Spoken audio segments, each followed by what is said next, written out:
Welcome back. I am Tyler here with my brother Ryan, and today we are breaking down the Seattle Seahawks 3-round mock draft. Ryan, if you want to pull the slides here and we can orient a little bit to what everyone's looking at. So we did all of the Seattle Seahawks picks within the top 100 the first 3 rounds. We included a couple of picks before and after just to provide some context of who was taken and who was available that they skipped on. Then to the right as well, some other potential picks as well that we felt the Seahawks could also do in here. And I'll include another name in here in a second because we did do this mock draft before the Senior Bowl. So, and we're doing a division a day. And so we're wrapping up here. And I think we're coming out with the NFC North tomorrow, which will be Friday, the 9th. Yes. And so anyways, Joseph Newton here was the one that we selected for at the time. I absolutely think that this is a potential pick as well. I think interior on both sides of the ball is going to be crucial for Seattle to keep improving on. I think they have probably pound for pound one of the best skill position rooms for both receiver and running back, and then also QB as well. When Geno Smith when healthy, he's an above average quarterback from what we've seen. And so the issue is they have very little interior talent overall. And I include that on both sides of the ball because absolutely Joseph Newton, I think, comes in day one starter, helps out immediately. But I will also include I think now after watching the Senior Bowl, we don't have his name here, Jackson Powers Johnson. I think we had him going in the late 30s in like the early part of the second round. Yeah. I think he is a potential here to add 16 overall. You solidify, he can do guard and center. And with your 3 starting interior offensive linemen all hitting free agency, I think that's a very serious name that could be thrown in this mix now. So I've seen his talent. I do think if they want to go the JPJ route, I do think that would be a trade back in draft. I think we look at center prospects from the last few drafts. Tyler Linderbaum for the Ravens as a Pro Bowler. He was drafted in like 2023. No, I believe before that. No, 2022. No. Sorry, he was drafted at pick 23. And then last year, John Michael Schmitz, very similar Senior Bowl. He went in the mid-second round as well as some of the other guys like Osiris Torrance. And so, granted, I do think JPJ, his Senior Bowl was probably a little bit better than John Michael Schmitz. He was arguably the best offensive lineman there, and there were Talise Fuaga was there, Patrick Paul, Christian Jones from Texas. Like there were a lot of really good offensive linemen there, and I think JPJ was the best one pound for pound out of all of them. So I just think at the center position that looks like a trade back spot for me. Maybe from 16. It depends if you want to risk it or not. But to me, I just think the NFL has shown that they don't quite value that position as much. I think it depends. I think as we saw last year, if there's a guy that you like, and I've been thinking about this a lot, and kind of my philosophy, and I think a lot of other teams' philosophies are like this, and I'll provide an example here in a second. But if there's a guy you like, and by your next pick, you're confident he's not going to be there, go and get him now. And that's not a reach, so to say. So, for example, Jack Campbell last year with the Detroit Lions, everybody was saying that you took him at 18, you took a linebacker at 18. Like, yeah, but they knew that he wasn't going to be there 25 picks later at their next pick. Yeah, I think JPJ is the same way. They know that they don't have a second-round pick. If there's a clear weakness on this team, it's going to be on the interior offensive line, interior defensive line as well. So that's why I would sorry, I didn't mean to talk more about JPJ than Joseph Newton here. But I think you can almost say the exact same thing for Joseph Newton as well. If they go with JPJ, I don't think that's a reach. I think he comes in, he can play guard or he can play center. Their right, center, and left guard right guard, center, and left guard are free agents, and they need to improve on the offensive line there. So I think that is a very legitimate route that they go because their next pick, if we would want to move on down to the next pick, is going to be 62 picks later. So they have them going Christian Mahogany here at the interior offensive line.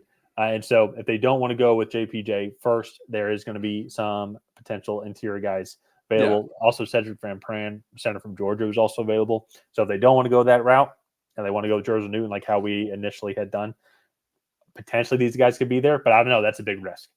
Yeah, I mean, the further down you get in the draft, and this is going to sound kind of stupid, but the further down you get in the draft, the less predictability there is, right? There's more picks. I mean, if a guy, like for a guy to be qualified as a second rounder, one team has to view him as a second round pick and takes him in the second round. So like that to me, I think there's more question marks the further down that you go. The one thing I will say, to me, I think you look at a lot of the interior offensive linemen, late round 2 to round 4 is going to be that big spot where I think we see a lot of interior offensive linemen go. I think Jackson Powers Johnson is going to be an exception there. I think Jordan Morgan, who is right now a tackle, but struggled a little bit at the Senior Bowl due to his arm length, I think is going to potentially go up in that range. But then I think we'll see a lot of Christian Mahogany, Christian Haynes from, I believe, UConn as well. There's going to be a lot of guys that are going to be in this like round 3 range that I think are going to be available there. Where I don't think is a guy like Jerson Newton, who they got in their first pick, would be available here. So Christian Mahogany, solid guard prospect, and I think would be a plug and play starter for them, even at pick 78. So, yeah. I will say another name too. They could potentially do some tight end route as well, and that Cade Stover, I think that could be an interesting one. But I think that skill position player is probably not their biggest need as of right now. So, that being said, though, moving on to the next pick is we did have them take JJ McCarthy just a couple picks later, and JJ McCarthy, I don't know where he's going to go. I really don't know. We had him obviously fall here, but I think that's because we're probably not super high on JJ McCarthy.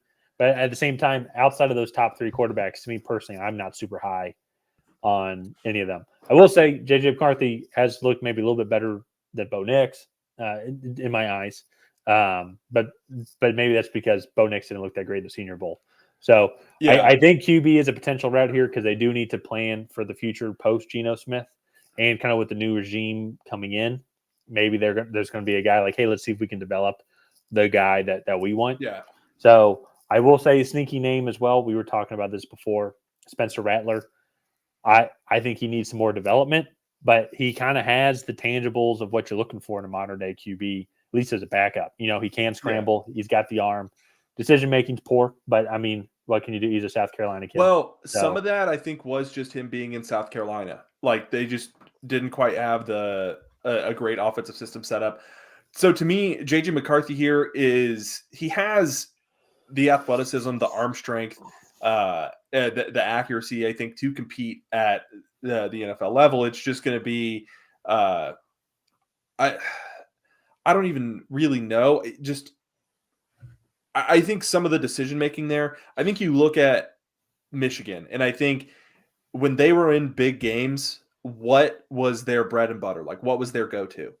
It was not giving JJ McCarthy the football. It was handing it off and running the football. And I think to me that speaks more about what they really thought of JJ McCarthy as a quarterback rather than like. Yeah. I mean, I see what you're saying. I also think, to be fair to JJ McCarthy, though, I mean, Michigan was one of the best running football teams in the league. They had, we'd be talking about Zach Zinter here as a top 50 pick probably if he didn't have this massive leg injury. And then the rest of that offensive line were just studs. But even so, like, I think you go look at the Ohio State game and the Penn State game, and I think the majority of the Alabama game, they weren't putting the ball in JJ McCarthy's hands for him to go make a play. They even tried that at the beginning of the Alabama game, and he almost threw an interception on a throwaway. Yeah. To me, I think in those big games, they're like, well, if we just run the ball and we don't make mistakes, like we're going to put up 18 points. Doesn't matter. Our defense is going to hold them to 10. Let's not let JJ McCarthy go out and make a mistake. And granted, I'm putting a lot of words in a lot of people's mouths up in Michigan right now, but it's just like, to me, they didn't give JJ McCarthy the opportunity to go make plays simply because I think they just were much more comfortable in the running game with Blake Corum and is it Chase Edwards? No, Donovan Edwards. Donovan Edwards. Yeah. And I think nothing, to be fair, though, I think Michigan led 95% of the season. I agree. So that combination. So that's why I think it's interesting. That's how I look at JJ McCarthy, is that looking at it that way. That being said, he did lead the fourth quarter comeback against Alabama, against that Alabama defense, and looked good at it from there. Now, a lot of that was simple crossing routes to Roman Wilson, but still. Yeah. So I think this is just where it's going to be interesting how teams value him. It's going to be interesting how teams value a lot of that second tier range of quarterbacks. So it'll just be kind of fascinating to watch. I do think quarterback here is going to be an option. I think if Bo Nix falls, I think that could be an interesting option as well. Keep him up in the Northwest. So let's wrap it up here, though. Let's pull up 3 picks. Had Joseph Newton. Absolutely could go with him. We didn't talk too much about him. Talked more about JPJ, but Joseph Newton is what we had him going there. Christian Top Mahogany, defensive tackle prospect. Defensive tackle prospect in the class. Just will help that defense out tremendously from day one. Another name I will say that we didn't talk about also that they could go, I think, if they're going to go defensive tackle, Byron Murphy is it Byron Murphy or Brian Murphy? Byron Murphy from Texas, defensive tackle. I think he can come on help out with that pass rush. Then we had Christian Mahogany, interior offensive lineman, and JJ McCarthy as well. Seahawks going to be very interesting. Where they're picking at.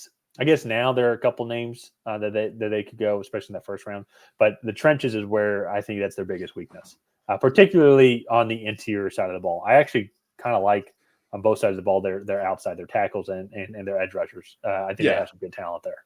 Yeah, I mean, I think they have good talent. I think it's just going to be kind of rounding out some of the rough edges, because I think we look at a lot of their losses and they were closer games that kind of just kept them out of playoff contention. Example, the Dallas game, right? They just kind of got slightly outpaced, right? Just because I think that they made a couple more mistakes than Dallas. So let's go ahead and wrap up this video here. If you guys have not already, please go ahead and like and subscribe. It is the best way to help out the channel. While you're down there, go ahead and leave a comment on what you thought of the Seattle Seahawks 3-round mock draft. Did you love it? Did you hate it? What would you do differently? And on that, we'll see you guys next time.